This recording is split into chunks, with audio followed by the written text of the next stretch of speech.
Gene Androdi, CEO of Maid Marian Entertainment.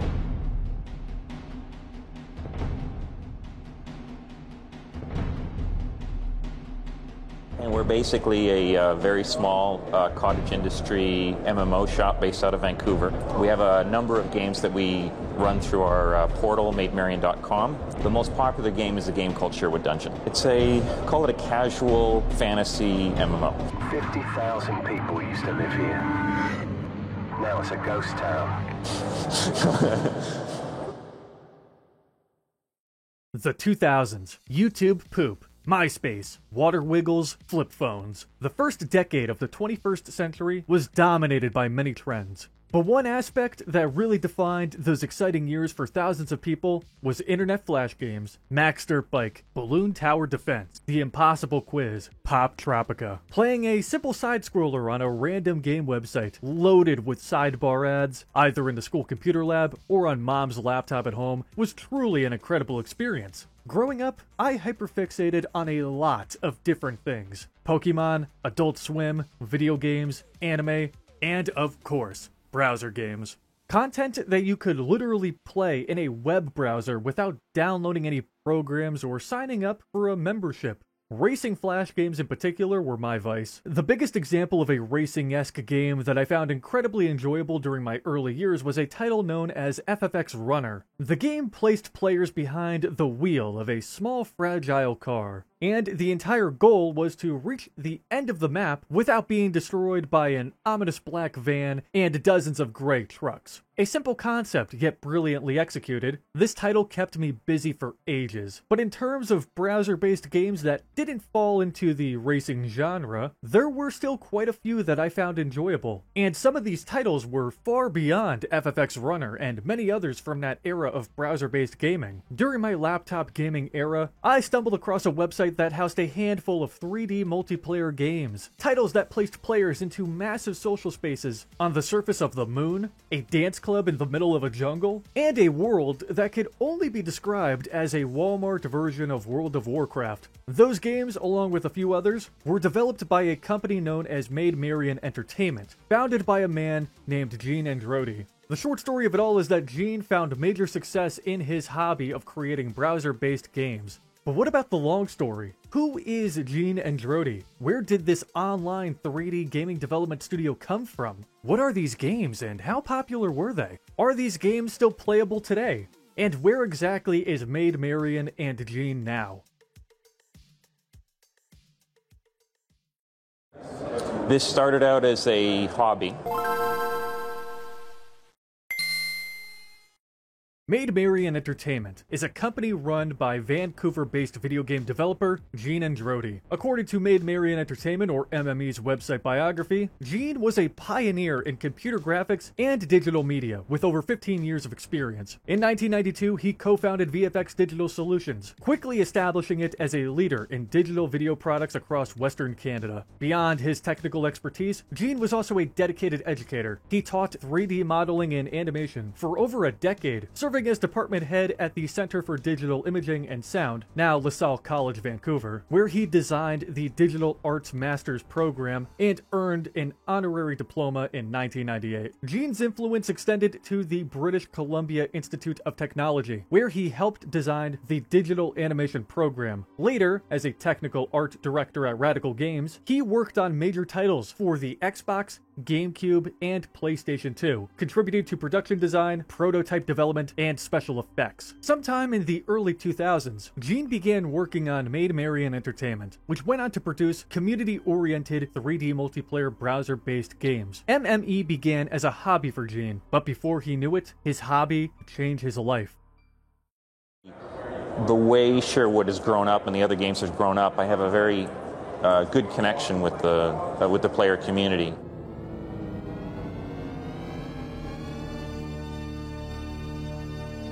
Yeah! Presumably as a solo project, one of Gene's first titles, Ratinator, a 3D shooter, was released through an old game site known as Shockwave.com. Ratinator is a top-down game where players control a laser-shooting mouse, and the goal is to traverse 40 levels while eliminating rats, insects, and other pests. This title is one of only 2 single-player games developed by Maid Marian Entertainment. The game reached the top 3 in action games on Shockwave's site, earning over 40,000 players per day and averaging a rating of 4 out of 5 stars. The title also made the Adrenaline Vault's top share games list in 2003. The company then went on to release Sherwood Dungeon in 2002, with a massive update in 2005, and instantly became a cult classic. The title places players into a medieval fantasy world where they can embark on quests, battle monsters, explore a dungeon, and interact with tons of other players. The game features a unique single-player dungeon system that allows players to delve into procedurally generated levels filled with enemies and treasures, which in layman's terms just means that there's one single dungeon in the game, and each level of this dungeon just features the same enemies but recolored. Players could also engage in PvP combat, join clans, rent pets,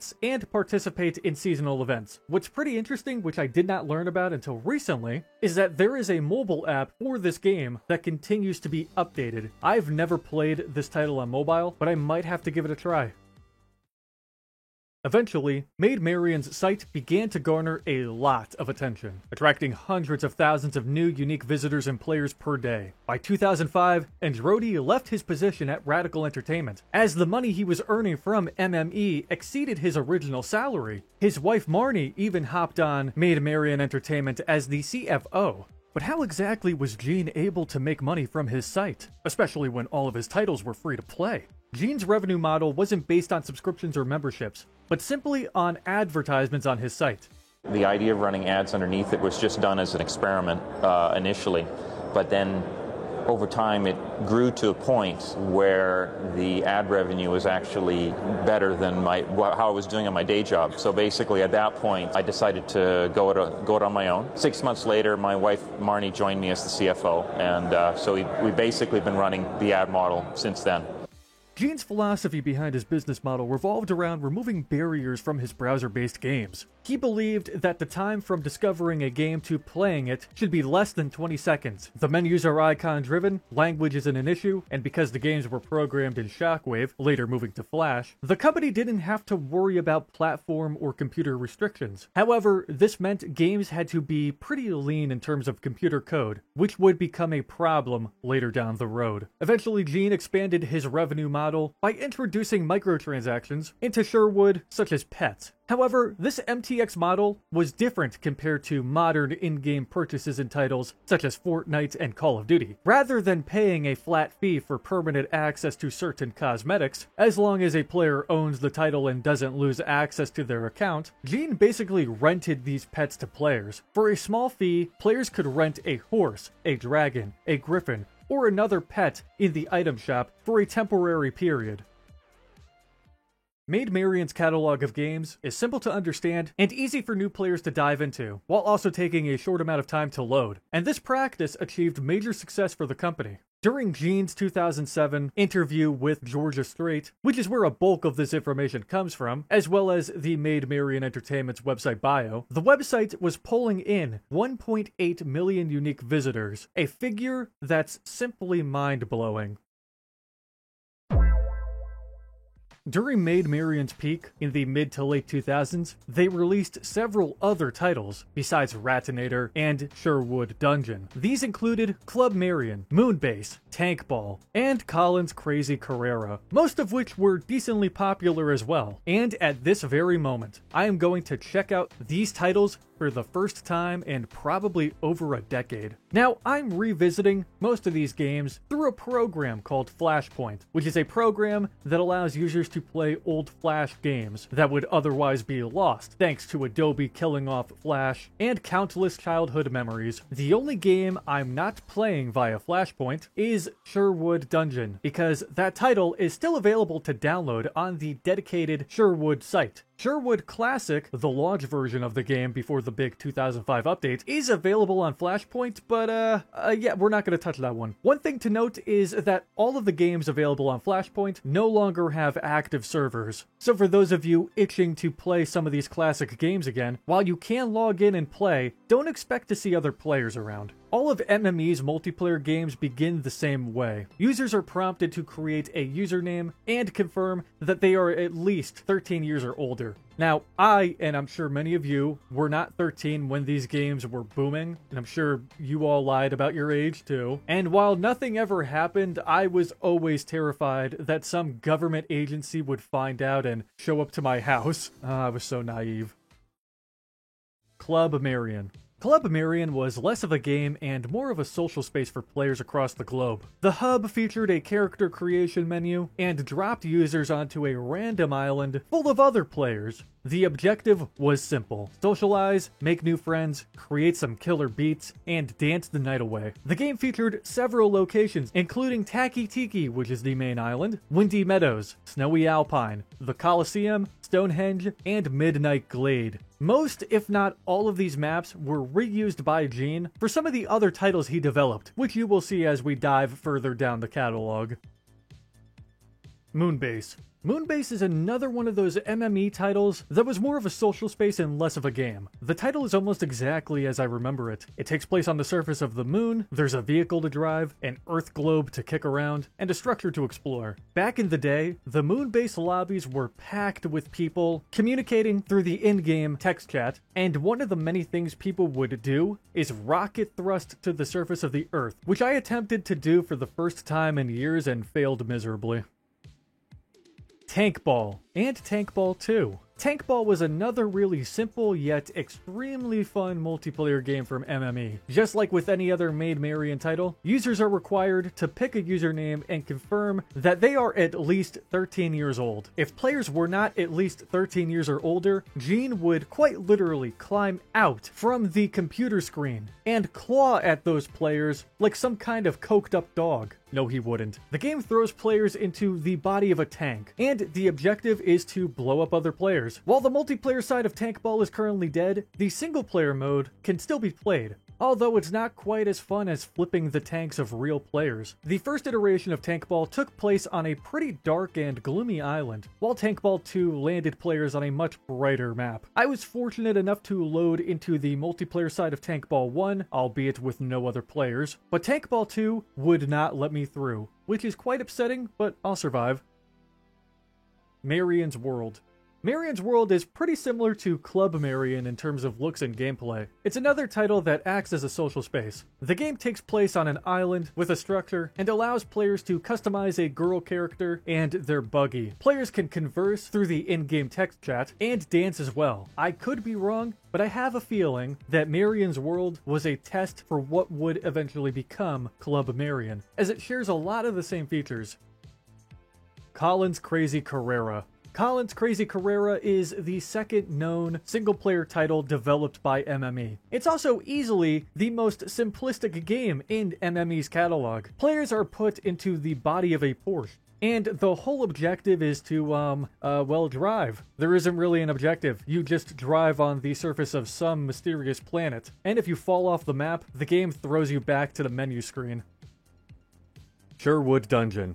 Despite discussing this title numerous times throughout the video, I want to circle back to MME's bread and butter once more, and just talk about my experience diving back into a game for the first time in over a decade. Now, I have been afraid to pick up this game again because I have some pretty good memories of grinding it, and I didn't want to taint those memories. It's extremely daunting to play a childhood game as an adult because I'm now miserable, depressed, and I'm genuinely terrified that I'm not going to enjoy killing spiders and exploring the dungeon like I used to. However, after mustering up the courage to dive balls deep into the world of Sherwood one more time, I kinda had fun. And don't get me wrong, Sherwood is not as incredible as I once thought it was, especially with the lack of players currently roaming the world. The combat system is clunky, the graphics are outdated, the story is minimal, and the quest lines are limited. However, I definitely had some decent fun reliving this game. Everything is almost pretty much how it used to be, and jumping back in was like riding a bike. It's amazing to see how this title, 20 years ago, along with the rest of MME's catalog, was extremely popular and overtook the internet for years. So how come 20 years later, Maid Marian Entertainment isn't a massive juggernaut in the gaming community? What exactly caused the downfall of Sherwood and MME as a whole?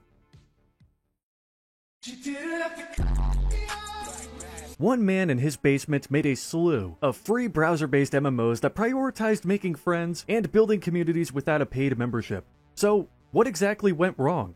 By the way, that's not a dig at Gene or anything. The Sherwood trailer literally refers to Gene as a man in his basement. Although MME's titles were free to play, booted up instantly without requiring a launcher, and prioritized community building, they unfortunately suffered from a variety of drawbacks in an ever-evolving world. For starters, Maid Marian's games didn't receive many updates to improve their quality or add new content. This was mainly because Gene was essentially a one-man show, so updates to his titles rolled out slowly. Meanwhile, newer and better games were being released, and even existing titles like World of Warcraft were constantly receiving massive updates. Additionally, while in-game voice chat existed before Sherwood, it was being implemented into more and more multiplayer titles, making it way easier to connect with new users through gaming rather than just text chat. Social media was also on the rise, with companies like Facebook taking the internet by storm, and again, making it way easier to connect with old and new friends. While Gene seemingly made a decent living off of ad revenue, he either didn't have enough funds to hire employees to keep his games filled with new content, or he just preferred to keep those projects to himself. Regardless, because these games were browser-based, the code had to be very lean, which didn't necessarily limit what could be added, but did restrict how large the games could become. For example, if Sherwood had been any larger, it wouldn't have remained a browser game. It would have needed to be a standalone application, much like it is today. Furthermore, browser games in general are difficult to make, are harder to optimize, and while monetization wasn't necessarily an issue for Gene at the peak of his company, making browser games profitable is pretty tough. The market has also shifted significantly over the past 15 to 20 years.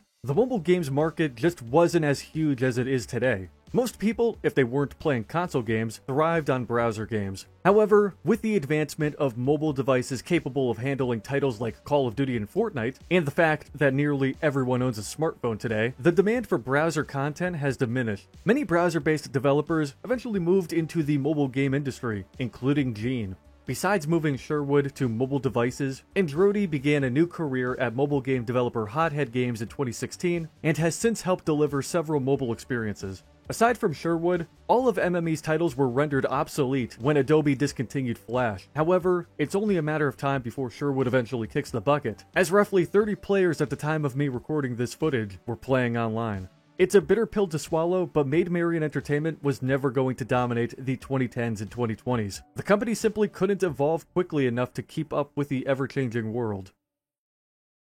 Maid Marian Entertainment was the successful passion project of a man who revolutionized free browser-based MMOs, prioritizing community building and endless entertainment. While the peak of Maid Marian's catalog has long passed, the fond memories I, along with many of you, have of logging in each day to connect with random strangers online will forever live in our hearts and minds forever. If you guys went on to enjoy this documentary, drop a like and subscribe to the channel. And comment below if you would like to see more videos like this in the future, because this was a lot of fun to make. And feel free to share your memories of playing Maid Marian Entertainment titles in the comments below as well. Follow me on all of my social links and join my Discord server. The links are in the bio below. Have a fantastic day, everyone. And remember to never forget the impact left behind by Gene Andrody and Maid Marian Entertainment.